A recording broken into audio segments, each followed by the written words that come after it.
श्रीगुरुभ्यो नमः। द्वादशार्या सूर्यस्तुतिः उद्यन्नद्य विवस्वान्नारोहन्नुत्तरां दिवं देवः रुद्रो मम सूर्यो हरिमाणं चाशुनाशयतु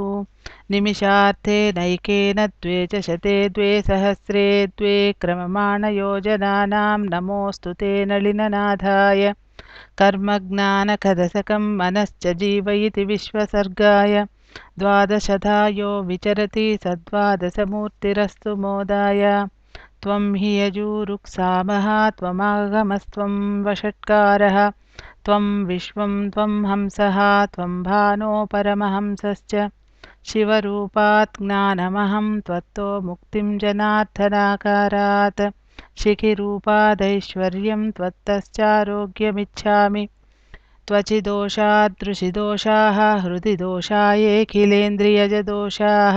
तान् पूषा हतदोषाः किञ्चिद्रोषाग्निना दहतु धर्मार्थकाममोक्षप्रतिरोधानुग्रतापवेगकरान् बन्दीकृतेन्द्रियगणान् गदान् विखण्डयतु चण्डांसुः येन विनेदं तिमिरं जगदेत्यग्रसति चरमचरमखिलं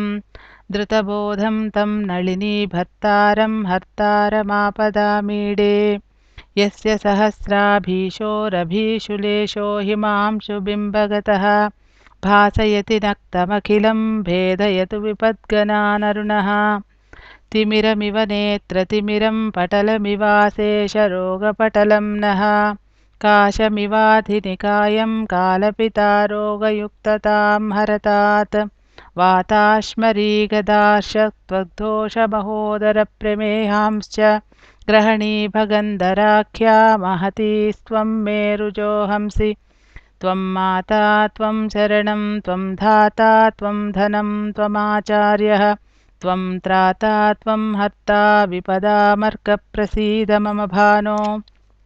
इत्यार्या द्वादशकं साम्बस्य पुरो नभस्थलात् पतितं पठतां भाग्यसमृद्धिः समस्तरोगक्षयस्य स्यात्।